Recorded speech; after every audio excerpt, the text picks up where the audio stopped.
Greetings everyone, I'm Kevin and it's time to talk about the 5 stars of April.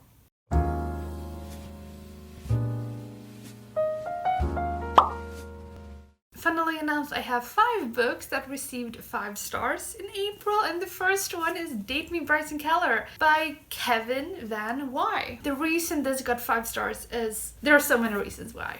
Honestly, this was such a fun read, even though it was a little bit triggering because trigger warning, it has a very, very painful coming out because our main character is outed publicly, and because of that, that is just like a trigger warning. I myself was publicly outed during the same age as this guy, so unfortunately brought me back to those memories. I'm just putting out like a trigger warning if you're triggered by outing or publicly outing and stuff like that. This book centers around a dare. So Brycekeller is kind of like this popular dude, and there's this dare that he can, date a new person every week, and so they make it a dare. And every Monday, the first person on the Monday at school to ask him dating Brycekeller, he has to say yes. And so far, only girls have asked him out, and there's like this big Instagram thing where the girls who date Brycekeller for the week kind of brag about it in some capacity, but our main character, this little guy right here, Kai, I don't know, he gets mad, annoyed, kind of like frustrated, and he just blurts it out like, date me, Brycekeller. And Brycekeller's like, what? Like, what is happening, Brycekeller is, why do I keep saying Brycekeller? Bryson just says like, yeah, I mean, you're the first person to ask, and it was never, clarified that it had to be a girl. So he agrees to date Kai for the week. Hi, so while I was looking into a little more about Dayton Brycekeller specifically, I wanted to know whether or not the book was set in South Africa, because Kevin Van Y is South African, and that's the first time that I look at the reviews for Dayton Brycekeller. And I just want to start off by saying that I don't look at reviews.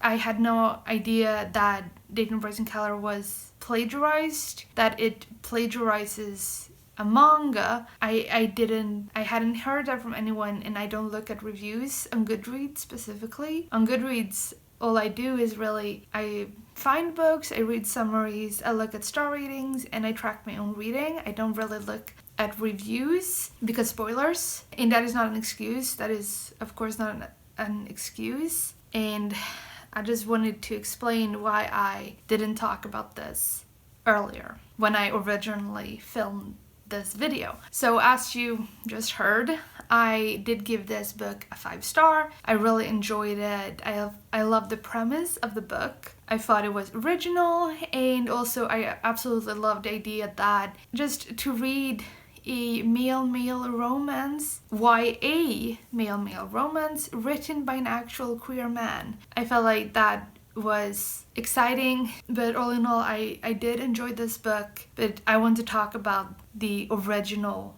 work that Dayton Brycekeller plagiarized. So as I also said earlier, Dayton Brycekeller is the story of a popular guy called Brycekeller who has this dare that he dates anyone for a week. So the first person at school to ask him, Dayton Brycekeller, on Monday, he will date that person for the remainder of the week, and they will break up on Sunday, and he will date someone new on Monday, and it goes on and goes on. The main character, Kai, he just kind of just throw it at Brycekeller, like Dayton Brycekeller, and he just says it, kind of just slips out, and they do start to date because of that,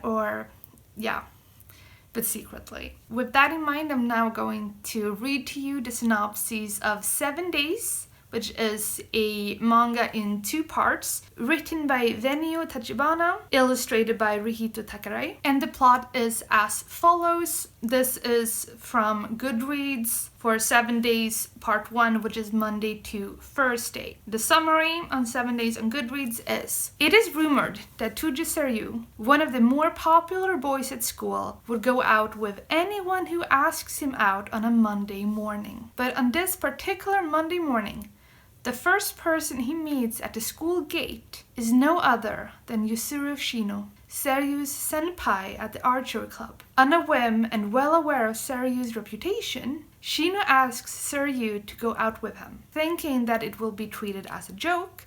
They're both guys after all. Imagine Shino's surprise when Seryu takes him up on the offer. There is a catch though. While Seryu does go out with the first girl who asks him out on a Monday morning, the other side of the coin is, by the end of the week, he will break up with the person. In essence, Seryu is a lover with a 1-week expiration date. But will Shino prove to be the exception to the rule? That sounds very similar, right? And this is, as I said, this was the summary for 7 Days Part 1, which is Monday to Thursday, and this is written by Rihito Takarai and Venio Tachibana. Rihito Takarai is the illustrator. Kevin Van Wy actually responds to this kind of on an interview with the Nerd Daily to the question about what inspired him to write Dayton Brycekeller. He says that She's All That played a major role in inspiring the story. Another great source of inspiration was the manga 7 Days, Monday to Sunday, by author Venio Tachibana and illustrator Rihito Takarai. Kevin Van Wy also mentions the manga 7 Days in his author's note at the end of Dayton Brycekeller. He mentions a lot of queer stories as inspirations and that he is grateful for, and he says, I owe a great debt to all of them, including in a long list, including which is 7 Days. And he says earlier at the author note that I know I'm not the first to tell a gay love story, but I've always believed that more than one story of a certain type can exist. And I do feel like that statement has a little bit to do with the whole plagiarizing thing, that I believe more than one story of a certain type. Like, this is extremely specific. It's popular guy who only dates girls.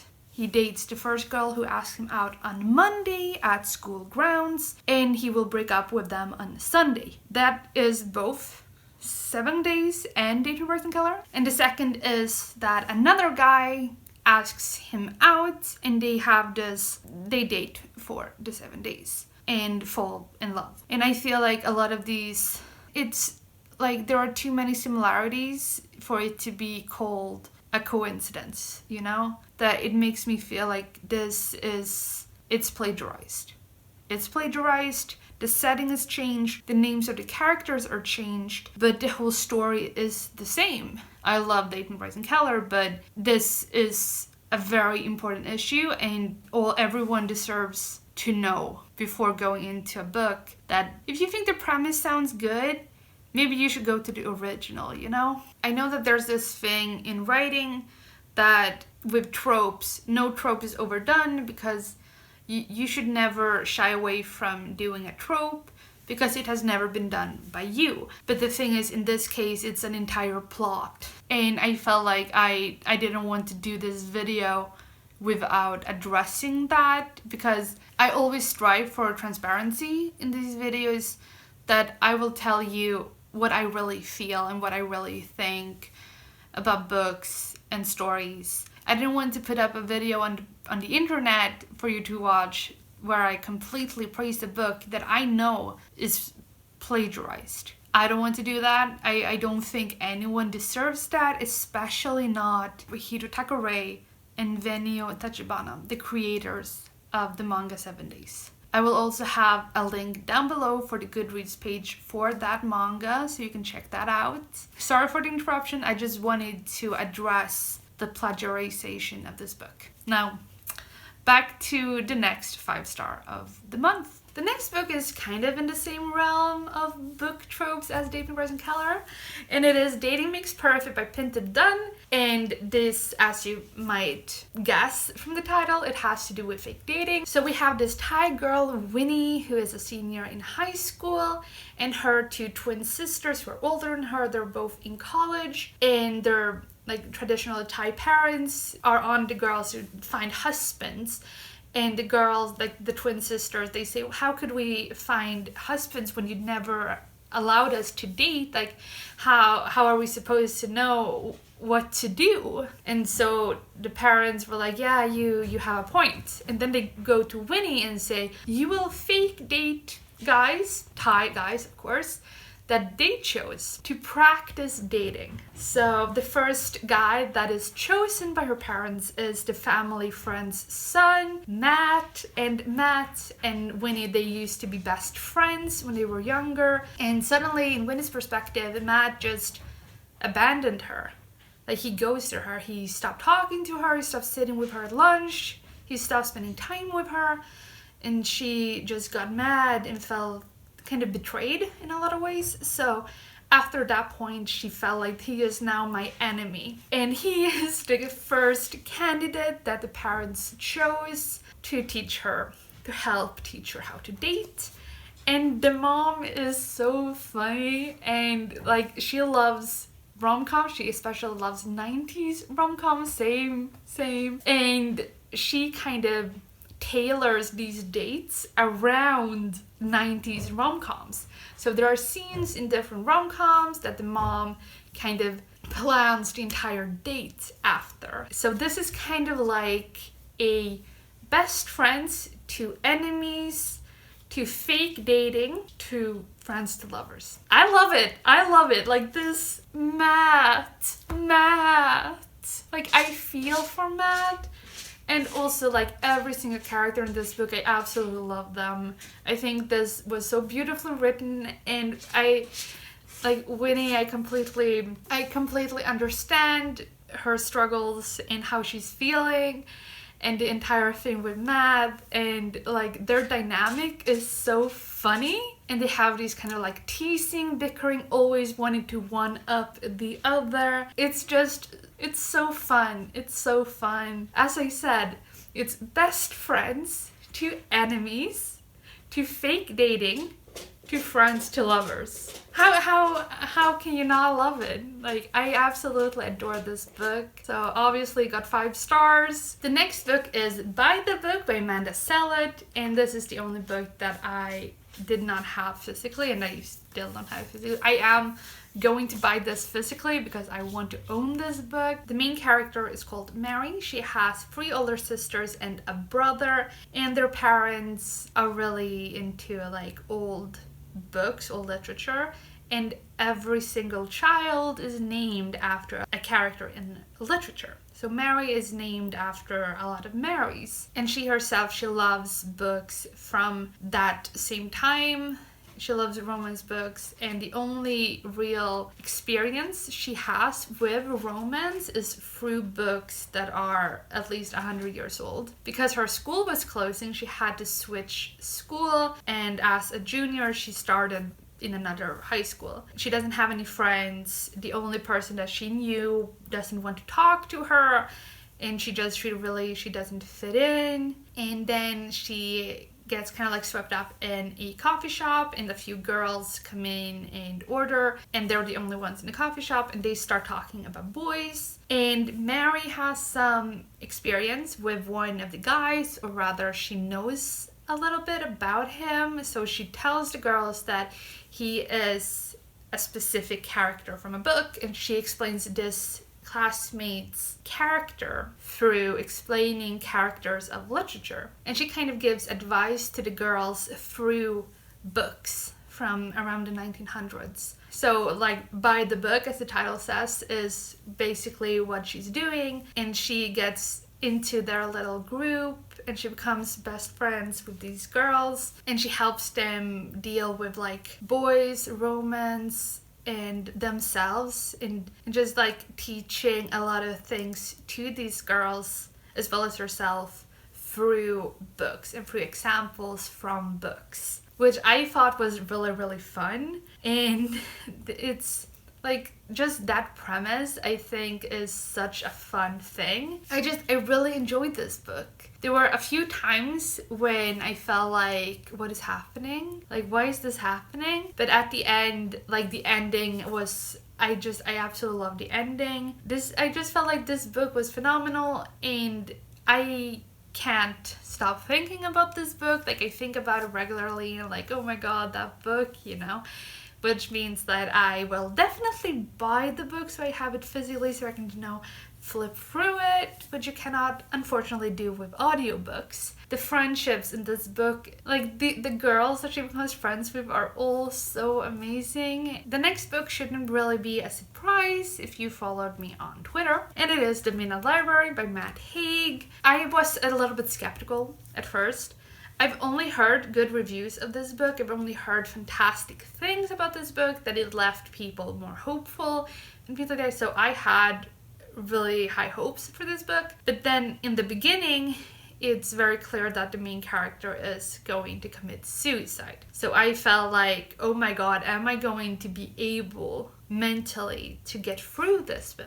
That got me very worried if I would be able to mentally get through this book, or if it would be better to just like DNF it, let it sit, wait until I'm a lot more stable and then pick it up. I've only heard great things about this book, so it must be worth it, So I continued reading, and it was so worth it. It was so worth it. So The Midnight Library is centered around the idea that before you get to the afterlife, when you die, you get to a midnight library that is just full of books of alternate lives. So what if you didn't do this choice? How would your life have been if you didn't make that choice?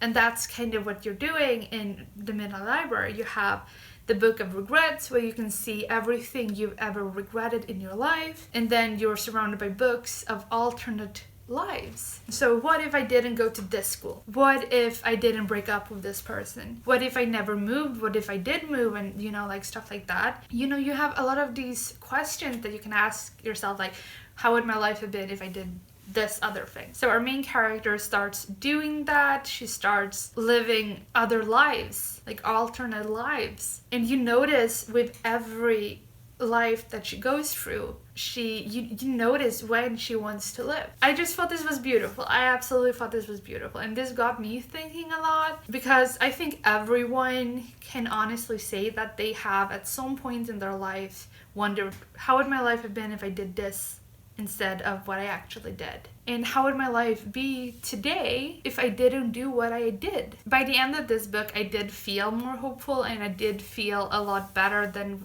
when I started reading the book, which I think is amazing when a book manages to do that. So there is absolutely no surprise that this got 5 stars from me. So the last 5-star of April is They Call Us Enemy by George Takei, Justin Eisinger, and Stephen Scott, art by Harmon Becker. And so why did this get 5 stars from me? A lot of reasons. First of all, this deals with a very difficult topic that I think was handled very well, honestly. Like, this had the potential of being extremely hard in a different way, that it could have been made so tragic, but this kept all the important parts of these concentration camps for the Japanese Americans, but it's from a child's perspective, because George Takei was a child at these concentration camps, and he explains this is what it was like from a child's perspective. Looking back on his experiences, he can understand everything in a different way. I thought it was very interesting to see his experience with Star Trek, and especially his meeting with Gene Roddenberry, who created Star Trek, and what he thought about Hikaru Sulu, who he played in Star Trek, the original series. I just felt like this was very important, and this is about something that I had no idea existed. The whole thing that Japanese Americans were rounded up and sent to camps only for being Japanese, because of the destruction of Pearl Harbor. I don't remember if that was a bombing or anything else, but Pearl Harbor was destroyed because of the Japanese So due to that, the Japanese were considered enemy aliens. That was literally the term, which is also included here, like the documents and stuff. And it was just like, how was I not taught this? Why didn't we learn that in the US they had concentration camps for Japanese Americans who did nothing wrong? Like, they just rounded up civilians because they were Japanese. And in my opinion, that is almost as bad as Hitler, because Hitler also rounded up people because of ethnicity, other things as well, but mostly ethnicity and race. If you were Jewish, you were rounded up. It doesn't matter if you did anything wrong. You're Jewish and that is a crime. And if you're a black person, you're also a criminal because you're black. And if you're any other non-Aryan white German, you were rounded up and sent to camp, which is exactly what happened here. Like, the US rounded up Japanese Americans for no other reason than being Japanese, which is exactly what Hitler did. Like, the only real reasons that I see, at least, between this and what Hitler did in like the concentration camps in Germany, is that in Germany, the prisoners were forced into labor to kind of, like work, and they were also, gassed to death. Other than like that whole, which is a lot worse, of course, like killing people and forcing them to do work that could actually kill them. Like, a lot of people died because they were working too hard at these camps. And that's really the big difference. They were all rounded up because of something they couldn't control. They were not criminals. They were just normal citizens, civilians, who happened to look a certain way or happened to have a certain religious belief, or things like that. Of course, we should talk about the concentration camps in Europe, in Germany, but we should also talk about the concentration camps here. This book is so important, and that is why it got 5 stars from me. The whole story is so important, but also the way that the story is told, that it's serious, but sometimes it's less serious, and that it's kind of like this balance between difficult and easy, and like jokes and hard topics. The story was treated very well. So here we have all the 5 stars of April. I hope you enjoyed this video. Have you read any of these books? If so, what did you think? Until next time, good reading. Bye!